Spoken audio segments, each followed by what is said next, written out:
Good morning. Hope you all had a great ice day.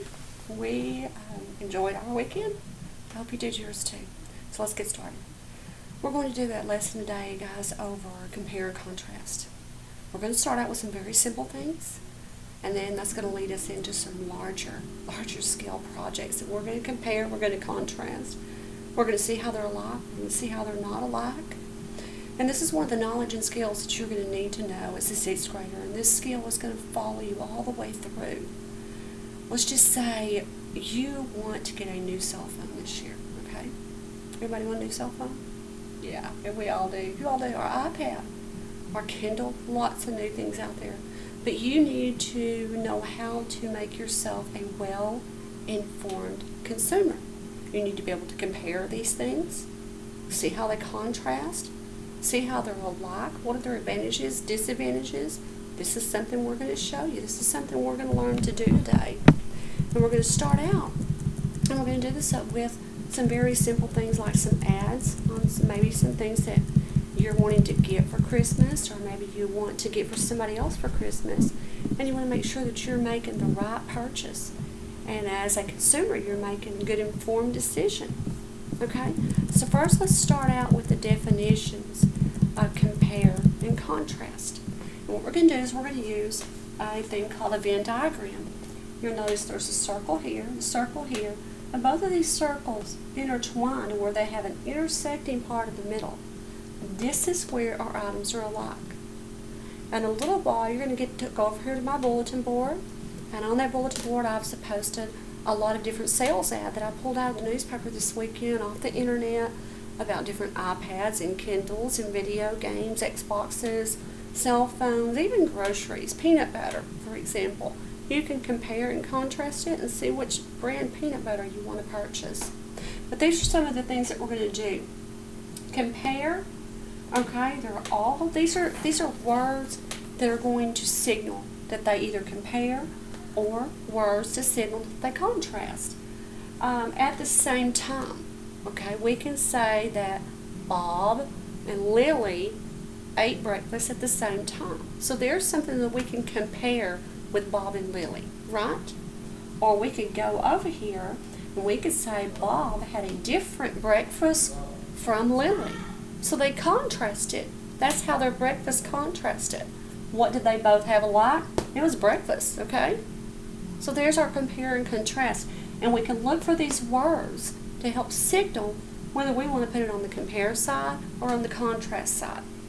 And we'll go through these words, okay? So who has something that they want to compare and contrast? Okay, let's think of something.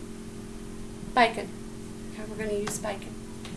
All right, let's talk about bacon. Bacon could be alike in that it is food. We eat it. It's edible. It's meat. It's pork. Okay? Or is it? Let's see. Same as pork. Let's say crunchy bacon is the same as non-crunchy bacon. Baked bacon is the same as fried bacon, but yet they compare. How do they contrast? Let's see, we could say pork bacon is fried and tastes good.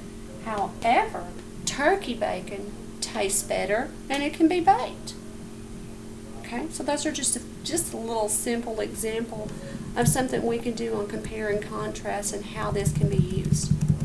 So what I want each of you to do, we're going to get into some small groups. I want you to pick out some ads. Everybody pick out ads to compare and contrast. Pick 2 items that you think you want to know more about and pick them out, and we're going to work on them in small groups. Just number off 1 through 4. We'll go around the room in our usual manner. Number off 1 through 4 and just mix up our groups. Hopefully we'll have different people every time in our groups so we all get to know each other even better.